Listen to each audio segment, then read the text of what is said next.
اور جس کے سر پر تاج رکھا ہوا ہے اور اس کی آنکھوں کے سامنے سرخ یاقوت لگا ہوا ہے۔ کہا تھوڑی دیر ٹھہرو، پھر پوچھا کہ اب کس حالت میں ہے؟ کہا گیا کہ اب گھوڑے پر سوار ہے۔ کہا ابھی جانے دو۔ کچھ دیر کے بعد پھر پوچھا کہ اب کس حالت میں ہے؟ کہا گیا کہ اب خچر پر سوار ہو گیا ہے۔ کہا گدی کا بچہ، خچر اور اس کا مالک ذلیل ہو جائے گا۔ یہ کہہ کر اپنے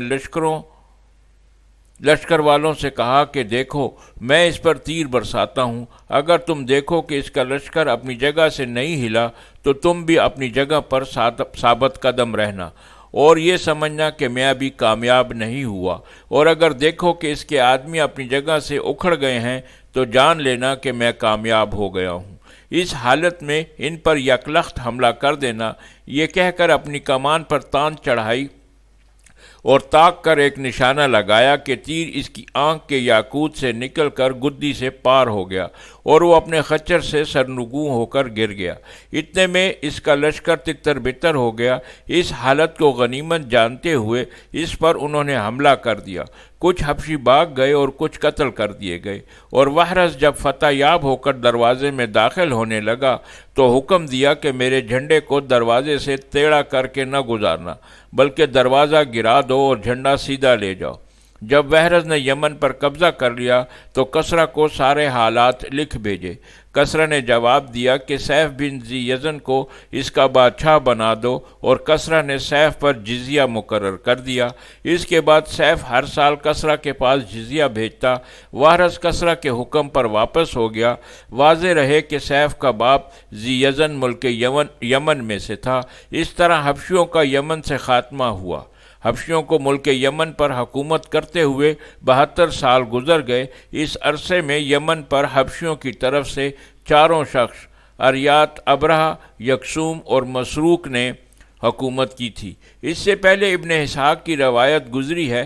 ہشام بن محمد کی روایت کچھ اختلاف کے ساتھ اس کے قریب ہے۔ تاہم ہشام بن محمد کہتے ہیں کہ ابرہہ کی بعد یکسوم یمن کا مالک ہوا۔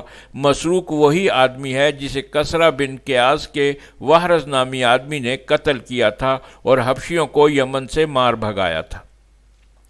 مذکورہ بالا اجمال کی تفسیر ہشام یوں بیان کرتے ہیں کہ مرا فیاض ذی یزن یمن کے اشرف لوگوں میں سے تھا اور اس کی بیوی ریحانہ بنت ذی جدن تھی۔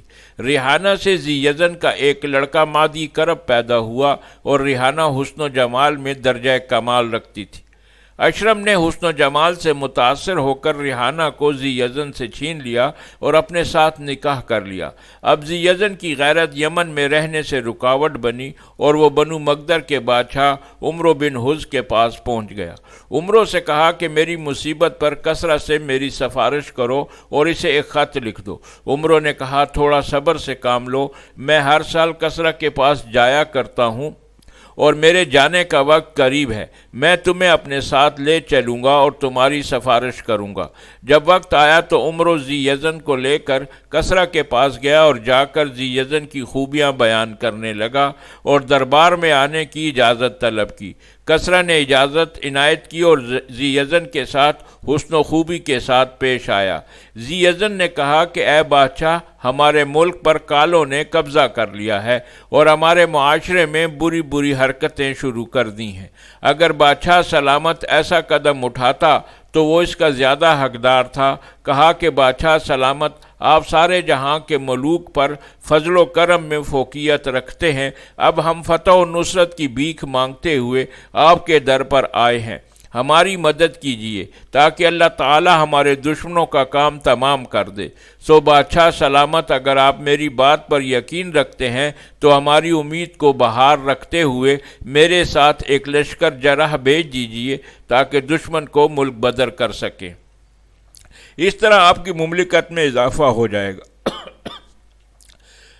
ہمارے علاقے کو نظر انداز نہ کیجیے گا، ہمارا ملک سرسبز و شاداب ہے، عرب کے باقی ماندہ علاقوں کی طرح چٹھیل نہیں ہے۔ بادشاہ نے کہا ہم نے تمہارے ملک کے بارے میں سن لیا، اچھا یہ تو بتاؤ کون سے کالوں نے تمہارے ملک پر قبضہ کیا ہے؟ سندھیوں نے یا حبشیوں نے؟ کہا نہیں، بلکہ حبشیوں نے۔ نوشیروان نے کہا کہ میں تمہاری بات کی تصدیق کرتا ہوں اور یہ بھی چاہتا ہوں کہ تیری حاجت پوری کروں، مگر تمہارے ملک تک جانے والا راستہ بڑا دشوار ہے۔ میں اس راستے سے اپنی فوج کو بھیج کر ہلاک نہیں کرانا چاہتا، ہاں تیرے معاملے میں غور کروں گا۔ پھر بادشاہ نے اپنے ماتحتوں کو حکم دیا کہ اس کو یہاں رہائش دے دو اور اس کی خوب عزت و اکرام کرو۔ چنانچہ ذی یزن اسی کے پاس مقیم رہا، پھر بعد میں وہیں مرا، لیکن اپنی حاجت پوری نہ کرا سکا۔ ابو مرا فیاض ذی یزن نے کسریٰ کے بارے میں ایک قصیدہ کہا تھا جس میں کسریٰ کی مدح کی تھی۔ جب فارسی میں اس کا ترجمہ کر کے کسریٰ کو سنایا تو وہ جھوم گیا۔ اوپر گزر چکا ہے کہ ریحانہ ابرہہ الاشرم نے قبضہ کر کے اپنے نکاح میں لے لی تھی۔ ریحانہ نے ابرہہ کے پاس ایک لڑکا مسروق بھیجا، دوسرا لڑکا مادی کرب جو ذی یزن سے تھا، وہ بھی ریحانہ کے سائے میں پرورش پا رہا تھا۔ ایک مرتبہ ایسا ہوا تھا کہ مسروق بن ابرہہ نے مادی کرب بن ذی یزن کو گالی دی اور کہا کہ تیرے باپ پر لعنت ہو، مگر مادی کرب یہ سن کر بھاگا، اپنی ماں ریحانہ کے پاس آیا اور اس سے پوچھا میرا باپ کون ہے؟ ریحانہ نے بہانہ بناتے ہوئے کہا کہ تمہارا باپ فیاض ابو مرہ ہے، اور سارا واقعہ کہہ سنایا۔ واقعے کو سن کر گویا مادی کرب کے جگر پر تیر چل گیا اور انتقام لینے کی ٹھان لی، لیکن ابھی کمسن لڑکا تھا، مجبوراً اسی حال میں ٹھہرنا پڑا۔ چنانچہ اشرام اور اس کے بڑے بیٹے یکسوم کے مرنے کے بعد مسروق یمن کا مالک ہوا۔ اس کے زمانے میں مادی کرب نے موقع کو غنیمت سمجھ کر ملک روم کے پاس گیا تاکہ اس سے مدد طلب کرے۔ کسریٰ کے پاس نہ گیا، چونکہ اس کے باپ کی مدد میں کسریٰ نے تاخیر کی تھی، لیکن شومی قسمت کیسر روم بھی تو حبشیوں کے مذہب عیسائیت کا پابند تھا، اس لیے مذہبی حمایت اس کے ورد کے آڑے آ گئی اور کیسر روم سے کسی قسم کی کوئی مدد نہ حاصل ہو سکی۔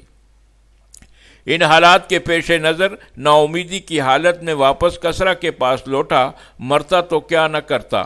چنانچہ مناسب موقع جان کر کسریٰ کے دربار میں سوار ہو کر پیش ہوا اور زوردار صدا لگائی کہ اے بادشاہ، تیرے پاس میری ایک میراث پڑی ہوئی ہے۔ کسریٰ نے اسے پاس آنے کے واسطے بلایا، گھوڑے سے اتر کر کسریٰ کے پاس گیا، اس سے پوچھا کہ تو کون ہے اور تیری کون سی میراث پڑی ہے؟ کہنے لگا کہ میں ایک بوڑھے یمنی ذی یزن کا بیٹا ہوں، تو نے میرے باپ کے ساتھ اس کی امداد کا وعدہ کیا تھا، وہ بیچارہ تو تیرے دروازے پر پڑا پڑا مر گیا، مگر تو نے اس کی کوئی مدد نہ کی۔ اب تیرے اوپر واجب ہے کہ وعدہ وفائی کے لیے تو میرے ساتھ نکلے۔ کسریٰ نے اس کو مال دینے کا حکم دیا۔ مادی کرب نے مال لے کر زمین پر بکھیرنا شروع کر دیا اور لوگوں نے مال اٹھا اٹھا کر اپنے پاس جمع کر لیا۔ جب کسریٰ کو خبر ہوئی تو اسے اپنے پاس بلوایا اور کہا کہ تجھے کس چیز نے ایسا کرنے پر ابھارا؟ کہنے لگا کہ میں تیرے پاس مال کی حاجت لے کر نہیں آیا، میرے ملک میں سونا چاندی کافی ہے، میں تو تیرے پاس اس لیے آیا تھا تاکہ تو مجھے کچھ ایسے مرد دے جو کہ میرے سر لگی ذلت کو اتار پھینکے۔ کسریٰ مادی کرب کی شعلہ بیانی کو سن کر حیرت میں ڈوب گیا۔ وزراء کو جمع کیا، لشکر کشی کے بارے میں مشورہ کیا۔ وزراء کہنے لگے کہ واقعی اس لڑکے کا تیرے اوپر حق ہے، جبکہ تو نے اس کے باپ کے ساتھ بھی امداد کا وعدہ کیا ہوا تھا۔ ہماری سنو تو جیلوں میں بہت سارے ایسے قیدی پڑے ہوئے ہیں جو واجب القتل ہیں، اور ان میں عقل مند اور بہادر قسم کے لوگ بھی ہیں، لہٰذا اگر کامیاب و کامران رہے تو تیری مملکت میں اضافہ ہوگا، اور اگر مر گئے تو اپنی سزا کو پہنچیں گے۔ کسریٰ نے کہا کہ یہ رائے بہترین رائے ہے۔ چنانچہ کسریٰ کے حکم پر قیدیوں کا اعداد و شمار کیا گیا تو 800 نکلے۔ ان پر اپنے متعدد آدمیوں میں سے ایک کو سپہ سالار مقرر کیا، اس کا نام وحرس تھا۔ کسریٰ کے انتہا وحرس کو 100 پہلوانوں کے برابر سمجھا جاتا تھا۔ چنانچہ انہیں مناسب قوت وسلہ وغیرہ دے کر انہیں 8 کشتیوں میں سوار کیا اور سمندر کے راستے چل پڑے۔ دوران سفر سمندر میں طوفان آ گیا، جس کی وجہ سے 2 کشتیاں ڈوب گئیں اور باقی ماندہ 6 کشتیاں حضرت موت کے ساحل پر جا اتریں۔ ادھر سے مسروق خبر سنتے ہی 1 لاکھ فوج، جن میں حبشی اور عرب حمیر شامل تھے، لے کر پہنچ گیا۔ بہت سارے لوگ مادی کرب کے ساتھ جا ملے۔ وحرس نے سمندر کے ساحل ہی پر پڑاؤ ڈالا۔ مسروق کو ان کی قلت دیکھ کر کچھ طمع ہوئی، اس لیے وحرس کے پاس اپنا ایک قاصد بھیجا اور پیغام دیا کہ تیرے پاس جتنی فوج ہے میں اسے دیکھ رہا ہوں، اور میرے پاس جتنی فوج ہے وہ تو دیکھ رہا ہے۔ اس میں کوئی شک نہیں کہ تو نے اپنے آپ کو اور اپنے ساتھیوں کو دھوکے میں رکھا ہوا ہے۔ اگر تو پسند کرے تو تو اپنے ملک واپس چلا جا، میں تجھے کچھ ملامت نہیں کروں گا اور ہماری طرف سے کوئی برائی کا سامنا نہیں ہوگا۔ اگر تو جنگ پسند کرتا ہے تو میں ابھی فیصلہ کر دیتا ہوں، اور اگر اپنے معاملے میں سوچ و مشاورت و سوچ و بچار کے واسطے مہلت چاہتا ہے تو میں تجھے مہلت دیتا ہوں۔ وحرس ان کے اس برتاؤ اور لاؤ لشکر کو دیکھ کر پریشان ہوا اور دیکھا کہ حقیقتاً ہمارے پاس اتنی طاقت نہیں ہے کہ ہم اس کا مقابلہ کر سکیں۔ وحرس نے اس کے پاس اپنا قاصد بھیجا اور کہلا بھیجا کہ ہمارے اور اپنے درمیان مدت مقرر کر دے تاکہ ہم اس مدت میں سوچ و بچار کر سکیں، اور پختہ عہد کر کے مقررہ مدت میں ہمارے درمیان کسی قسم کا خون خرابہ نہ ہوگا، تاکہ ہم کسی ایک بات پر مشورہ نہ کر لیں۔ میری طرف سے پابندی کا عہد ہے۔ چنانچہ مسروق نے مدت مقرر کر دی اور ہر ایک کا لشکر اپنی اپنی چھاؤنی میں اقامت پذیر رہا۔ مدت کے ابھی 10 دن ہی گزرے تھے کہ اچانک ایک دن وحرس کا بیٹا اپنے گھوڑے پر سوار ہو کر مسروق کے لشکر کے پاس جا پہنچا۔ مسروق کے آدمیوں نے اسے دیکھ کر اس پر حملہ کر دیا، اسے قتل کر دیا۔ وحرس کو کچھ علم نہ تھا۔ جب اسے خبر ہوئی تو مسروق کے پاس پیغام بھیجا کہ جب تمہارے اور ہمارے درمیان معاہدہ ہوا تھا پھر تم نے میرے بیٹے کو کیوں قتل کیا؟ مسروق نے جواب دیا کہ تیرا بیٹا ہمارے اوپر حملہ آور ہوا اور ہمارے لشکر کے درمیان گھس آیا تھا، اور ہمارے چند بے وقوفوں نے جوش میں آ کر اسے قتل کر دیا، حالانکہ میں بذات خود اس قتل کو ناپسند کرتا تھا۔ وحرس نے اسے کہلا بھیجا کہ وہ میرا بیٹا نہیں، کسی زانیہ کا بیٹا ہے۔ اگر میرا بیٹا ہوتا تو معاہدے کی خلاف ورزی نہ کرتا۔ پھر وحرس نے اپنا خیمہ ایک اونچی جگہ مقرر کیا تاکہ یہاں سے ہمراہیوں کی کڑی نظر رکھی جا سکے، اور قسم کھا لی کہ مقررہ مدت گزرنے تک شراب نہ پیوں گا اور نہ تیل لگاؤں گا۔ مقررہ مدت کے ختم ہونے میں ایک دن باقی رہ گیا تھا۔ وحرس نے حکم دیا کہ کشتیاں جلوا ڈالیں اور فوج کے جسم پر لگے ہوئے کپڑوں کے علاوہ فالتو کپڑے بھی جلوا ڈالیں۔ پھر سارا کھانا ایک جگہ جمع کرایا اور اپنے فوجیوں سے کہا کہ جتنا کھا سکتے ہو کھا لو۔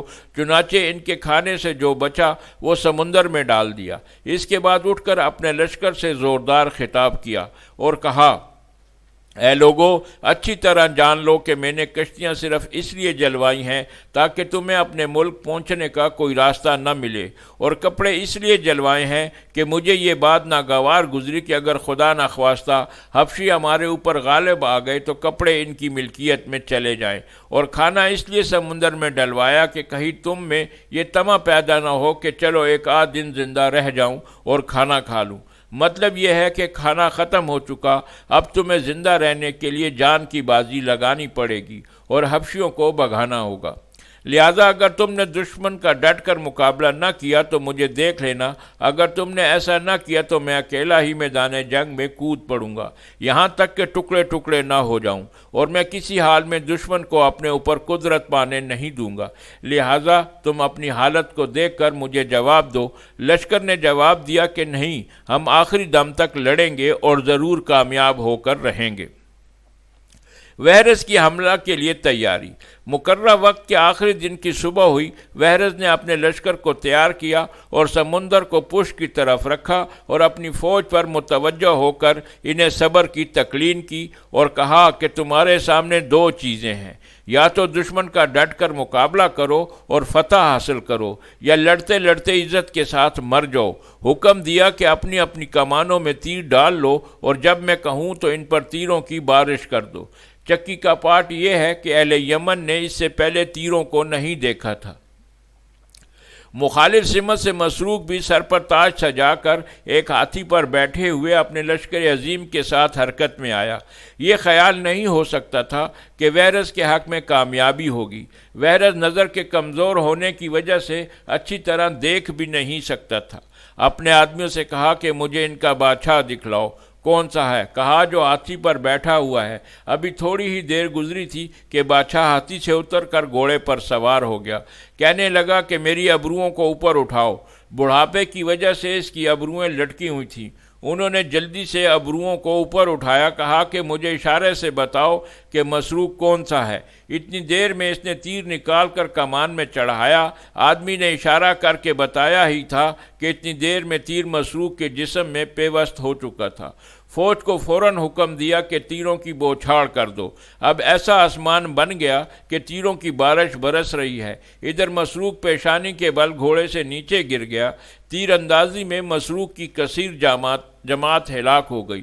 بقیہ لوگوں نے جب مسروق کو مرا ہوا دیکھا تو شکست تسلیم ہو گئے۔ وارث نے اپنے بیٹے کی لاش دفنائی اور مسروق کو ایک گڑھے میں ڈالا اور بہت سارا مال غنیمت ہاتھ آیا۔ مسروق کے بچے ہوئے لوگوں کو قیدی بنا لیا۔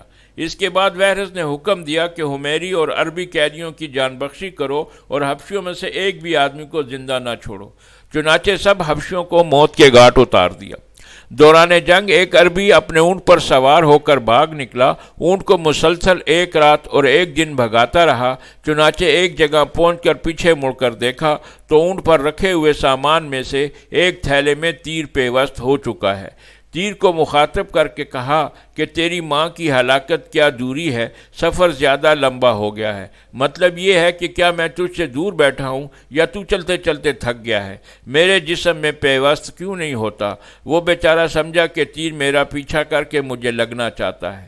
وارث حبشیوں کے قتل کی مہم سے فارغ ہو کر صنعا میں فاتحانہ انداز میں داخل ہوا اور سارے یمن پر غلبہ پا لیا اور مختلف صوبوں میں اپنے گورنر بھیج کر مقرر کر دیے۔ وارث اور مادی کرب کی بہادری کو ابو سلیت اور ابو امیہ بن اوسلت تک سقفی نے ایک قصیدے میں یوں بیان کیا ہے۔ اس کے کچھ اشعار کا ترجمہ درج ذیل ہے۔ انتقام کا مطالبہ ابن ذی یزن جیسے لوگ ہی کرتے تھے، چونکہ وہ کئی سالوں تک سمندر کے کنارے دشمنوں کے لیے مقیم رہا۔ ہرکل کے پاس بھی گیا مگر اس کے پاس اپنا مطلوب نہ پا سکا، حالانکہ ہرکل کے عطیات اس وقت بہت بلند ہوا کرتے تھے۔ پھر 7 سالوں کے بعد کسرا پہنچا۔ اس وقت لوٹ مار بہت ہو چکی تھی، یہاں تک کہ بہت سارے قیدیوں کو کشتیوں میں سوار کر کے لایا۔ میری عمر کی قسم، اس وقت تو قلق و اضطراب بہت لمبا ہو چکا تھا۔ کسرا جو کہ بادشاہوں کا بادشاہ تھا، اس کی طرح کون ہو سکتا ہے؟ وارث کا قتل کون کر سکتا ہے جس دن اس نے حملہ کیا تھا؟ اللہ تعالیٰ کے لیے ہی ساری بلائی ہے۔ جس دن وہ مضبوط جماعت کو لے کر نکلے اور ان لوگوں میں ان کی مثال نہیں ملتی۔ وہ چمکیلی جبینوں والے سردار تھے، وہ ایسے شیر تھے جن کی پرورش غیظ و غضب میں ہوئی تھی۔ یوں لگتا تھا کہ گویا پالان تیروں کو اگل رہا ہے، چونکہ یہ بہتر اور فوراً اپنے نشانے پر پہنچ جاتا ہے۔ اب آرام سے تکیہ لگا کر شراب نوش کر عمدہ مقام میں تیرا محل ہوگا۔ جب وہ مر گئے تو اب مزے سے خوشبو لگا اور فاتحانہ انداز میں چادر لٹکا لے۔ یہ عمدہ رسم کی کرم نوازیاں تھیں۔ تجھے مبارک ہو، دودھ کے 2 پیالے کیا چیز ہیں جن میں پانی ملا لیا جائے تو پیشاب بن جاتے ہیں۔ محمد بن اسحاق کی روایت کا باقی حصہ۔ اوپر حشام کی روایت بسط و تفصیل کے ساتھ بیان ہوئی ہیں۔ اب دوبارہ محمد بن اسحاق کی روایت کی طرف چلتے ہیں۔ چنانچہ ابن اسحاق فرماتے ہیں کہ وارث کسرا کے پاس لوٹ آیا اور سیف بن ذی یزن کو یمن کا حاکم بنایا۔ سیف کے دل میں حبشیوں کی عداوت کوٹ کوٹ کر بھری تھی۔ اس نے بقیہ حبشیوں میں سے اکا دکا اگر کہیں بچ بھی گیا تو اسے غلام بنا لیا۔ چند ایک کو اپنے سامنے جنگی جوہر دکھانے کے لیے اپنے پاس بھی رکھ لیا۔ ایک دن اچانک اس حبشی کے سامنے حربی مظاہرے کر رہے تھے۔ جب انہوں نے دیکھا کہ سیف ہمارے وسط میں آ چکا ہے تو اسے قتل کر دیا۔ اس طرح یمن کی قسمت کا ستارہ ایک بار پھر مان پڑ گیا۔ ایک حبشی نے حکومت پر قبضہ کر لیا اور یمن کے کچھ سوارے ہوئے آلات کو اثر نو بگاڑ دیا۔ سیف کے معاونین کا بھی قتل عام کیا۔ جب اس کی خبر کسرا کو پہنچی تو اس نے وارث کو اس مرتبہ 4000 کا لشکر دے کر یمن بھیجا اور ساتھ کہا کہ یمن میں کسی حبشی کو زندہ نہیں چھوڑنا۔ یہاں تک کہ کسی عربی عورت سے بچہ پیدا ہوا ہو اسے بھی قتل کر دینا۔ اگر کسی ایسے آدمی کو دیکھو کہ جس کے گھنگریالے بال ہیں اور سمجھو کہ اس میں حبشی ملاوٹ ہے تو اسے بھی قتل کر ڈالو۔ چنانچہ وحرز اپنے لشکر کے ساتھ یمن میں داخل ہوا اور کسریٰ کی وصیت کے مطابق اس نے سب کچھ کیا اور ایک حبشی کو بھی زندہ نہ چھوڑا۔ اس کے بعد کسریٰ کو حالات لکھ بھیجے۔ کسریٰ نے اسے یمن کا حاکم بنا دیا۔ چنانچہ عرصے تک یمن سے کسریٰ کو ٹیکس بھیجتا رہا۔ جب وہ وحرز مرا تو کسریٰ نے اس کے بیٹے مرزبان کو یمن کا حاکم مقرر کیا۔ جب مرزبان مرا تو اس کے بیٹے خرخسرو بن مرزبان بن وحرز کو یمن کا حاکم مقرر کیا۔ خرخسرہ سے کسریٰ کی وجہ سے ناراض ہو گیا۔ خرخسرہ سے کسریٰ کسی وجہ سے ناراض ہو گیا اور غصے میں آ کر قسم کھا لی کہ اہل یمن اسے اپنے کندھوں پر اٹھا کے میرے پاس لائیں ورنہ سب کا قتل عام کر دوں گا۔ چنانچہ اہل یمن نے خرخسرہ کو کندھوں پر اٹھایا اور کسریٰ کے پاس لے آئے۔ کسریٰ نے اسے قتل کر دیا اور بازان کو یمن کا حاکم مقرر کر کے بھیج دیا۔ چنانچہ حضور صلی اللہ علیہ وسلم کی بعثت تک بازان ہی یمن کا حاکم رہا۔ کسریٰ اور بختیانوس کے درمیان معاہدہ جنگ بندی۔ کسریٰ اور روم کے بادشاہ بختیانوس کے درمیان آپس میں جنگ بندی کا معاہدہ تھا۔ ملک روم نے عرب کے شمالی مقبوضہ علاقوں پر خالد بن جبلہ کو مقرر کر رکھا تھا اور کسریٰ نے عمان، بحرین اور یمامہ سے طائف تک کے راستوں پر منظر بن نعمان کو گورنر مقرر کر رکھا تھا۔ اس دوران خالد اور منظر کی آپس میں مخالفت ہو گئی۔ چنانچہ خالد بن جبلہ نے منظر کے زیر کمان بعض علاقوں پر چڑھائی کی اور قتل عام کر کے سارا مال لوٹ لیا۔ منظر نے اس ظلم و زیادتی کو دیکھ کر کسریٰ سے شکایت کی اور کہا کہ بختیانوس کو خط لکھ کر خالد کے بارے میں انصاف کراؤ۔ چنانچہ کسریٰ نے بختیانوس کو خط لکھ کر جنگ بندی کے معاہدے کی یاد دلائی اور منظر کی شکایت کا تذکرہ کیا اور دباؤ ڈالا کہ خالد نے منظر کے محتاط علاقوں سے جو مال و اسباب لوٹا ہے اور جو لوگ بے گناہ قتل کیے ہیں ان کی دیت خون بہا ادا کی جائے۔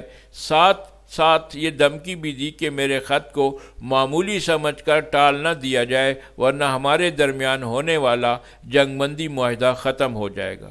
چنانچہ جب یہ خط بختیانوس کے پاس پہنچا تو اس نے خط کی ذرا برابر قدر نہ کی۔ کسریٰ نے جب یہ صورتحال دیکھی تو جنگ کے لیے تیار ہو گیا اور اپنے ساتھ 90,000 سے زائد جنگجوؤں کو لے کر بختیانوس کے شہروں پر چڑھائی شروع کر دی اور بہت سارے شہر کنسرین، حلب، دارا، ہاد، ملنج اور انطاکیہ قبضے میں کر لیے۔ حمص اور فامیہ پر غلبہ پا لیا۔ ان شہروں کے مال و اسباب اپنے پاس جمع کر لیے۔ اہل انطاکیہ کو قیدی بنا کر ایک دوسرے انطاکیہ کے ہم مثل شہر رومیہ میں منتقل کیا۔ اس کا ذکر پہلے گزر چکا ہے۔ اہل انطاکیہ کو غلہ پہنچایا اور ان کے روزینے مقرر کیے۔ اہل آواز میں سے ایک آدمی کو ان کا ولی مقرر کیا۔ اس کا نام براز تھا۔ براز ہی اہل انطاکیہ کا ہم قلت تھا۔ اسے حاکم اس لیے بنایا کہ لوگ اس سے مانوس رہیں اور تاریخی ذوق اشعار کے معادل نہیں، لیکن ہم نے استشہاد کے قارئین کی سہولت کے لیے پیش نظر اشعار کا ترجمہ کیا ہے۔ چونکہ قدیم تاریخ ہم تک مستند ذرائع سے نہیں پہنچی، تاہم قدیم تاریخ کا بڑا ماخذ اشعار ہیں۔ چونکہ عرب اپنے چند اشعار میں کئی سالوں کی تاریخ بیان کر دیتے ہیں۔ یہ اسلام کی برکت ہے کہ اسلام کے بعد باقاعدگی سے تاریخ اور ان کے آرام و سکون میں کسی قسم کا خیال نہ آئے۔ مصر اور شام کے مقبوضہ علاقوں کو بختیانوس نے کثیر مال کے عوض میں خرید لیا تھا اور معاہدہ کر لیا کہ ہر سال مقررہ جزیہ ادا کرتا رہے گا۔ اس معاہدے کو لکھ کر محفوظ کر لیا گیا۔ چنانچہ بختیانوس ہر سال مقررہ جزیہ کسریٰ کے پاس بھجوا دیتا تھا۔ کسریٰ سے پہلے فارس کے بادشاہ صوبوں سے خراج مختلف مقداروں میں لیتے تھے۔ کسی بھی صوبے سے 1/3، کسی سے 1/4، کسی سے پیداوار کا 5واں حصہ، کسی سے 6واں حصہ خراج پانی اور زمین کی حالت کو دیکھ کر مقرر کیا جاتا تھا۔ تاہم خراج و ٹیکس وغیرہ کی قابل اعتماد مقدار وصول نہ ہو پاتی تھی۔ چنانچہ کسریٰ کے باب قباز بن فیروز نے جب زمینوں کی گندی حالت دیکھی، اپنے آخری دور میں زمینوں کی نشیب و فراز کو برابر کر کے ہموار کر دیا جائے، چنانچہ اس کے دور میں کچھ کام ہوا، مگر کام مکمل ہونے سے پہلے ہی وہ مر گیا۔ جب کسریٰ نے انوشیروان بن قباز بادشاہ ہوا تو اس نے باپ کے باقی ماندہ کام کو مکمل کرنے اور کھجور زیتون کے درختوں کی شماری کا حکم جاری کیا کہ مختلف انواع و اقسام کے غلوں کی فہرستیں تیار کر کے رعایا کے سامنے رکھی جائیں۔ کھجور زیتون اور غلہ جات کی تعداد و مقدار لوگوں کو پڑھ کر سنائی جائے، چنانچہ اس پر عمل کیا گیا۔ جب رقبہ کی پیمائش وغیرہ سے فارغ ہوا تو کاتبوں اور بعض دوسرے معززین کو جمع کر کے مشورہ لیا اور کہا کہ زمین کے پیمائش شدہ رقبہ میں موجود کھجور اور زیتون کے درختوں اور غلوں کے بارے میں حکم نامے شائع کرنا چاہتا ہوں، اور رعایا اس بات کی پابند ہوگی کہ ہر سال ہمارے پاس 3 حصوں میں جمع کرے، تاکہ ہمارے بیت المال میں مال ہر وقت وافر مقدار میں موجود رہے۔ دشمن اگر سرحدوں سے دراندازی کریں تو ان سے نمٹنے کے لیے اس وقت نئے سرے سے چندہ مہم شروع کرنے کی نوبت ہی نہ آئے، بلکہ بیت المال میں پہلے اموال و اسباب مہیا رہیں۔ لہٰذا اس معاملے میں آپ لوگ مجھے کیا مشورہ دیتے ہیں؟ چنانچہ حاضرین میں سے کسی نے بھی مشورہ نہ دیا۔ کسریٰ نے 3 بار اسی بات کو دہرایا۔ اتنے میں معزز کاتبوں میں سے ایک اٹھ کر کہنے لگا، اے بادشاہ، اللہ تیری عمر لمبی کرے، کیا تو فنا ہونے والے اموال پر ٹیکس مقرر کرنا چاہتا ہے؟ کیا دیکھتا نہیں کہ انگور خراب ہو جاتا ہے، غلے خشک ہو جاتے ہیں، نہروں اور چشموں کا پانی خشک ہو جاتا ہے؟ لہذا ان تمام ہر جانے والی اشیاء پر ٹیکس کیسے مقرر کیا جا سکتا ہے؟ کسریٰ اس کی طرف متوجہ ہوا اور کہنے لگا کہ اے منحوس، تو لوگوں کے کس طبقے سے تعلق رکھتا ہے؟ کہا کہ میں کاتبوں سے تعلق رکھتا ہوں۔ کسریٰ نے حکم دیا کہ اسے ہلاک کیا جائے، چنانچہ لوگوں نے اسے دواتیں مار مار کر ہلاک کر دیا، اور حاضرین یک زبان ہو کر بولے کہ ہم تجھ سے راضی ہیں، جو کرنا چاہتا ہے کر لے۔ کسریٰ نے سمجھدار اور اہل رائے لوگوں کو جمع کیا اور حکم دیا کہ رقبہ سے حاصل ہونے والے ٹیکس پر غور کریں اور رعایا کے ہر فرد تک حکم نامے پہنچائیں۔ رعیت کی اصلاح، معاش اور رفاع عامہ کا خاص خیال رکھا جائے۔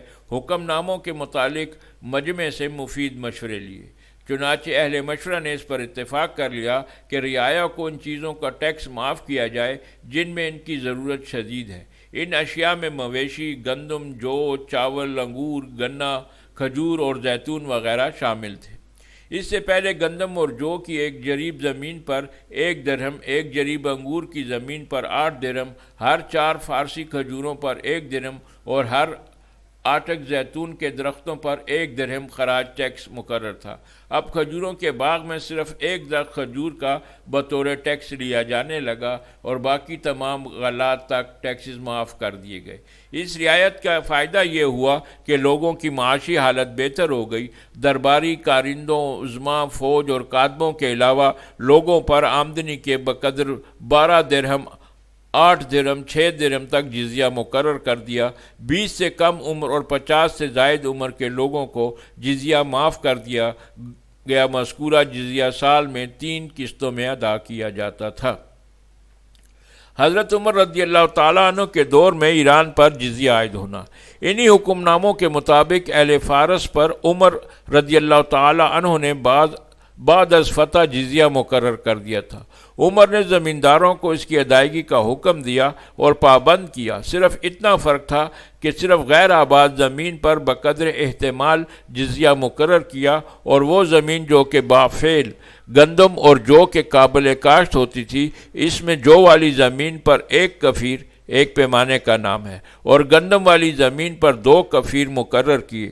مقررہ مقدار صرف 1 ہی جریب سے معتقد تھی، اسی میں سے فوج کا خرچہ چلایا جاتا تھا۔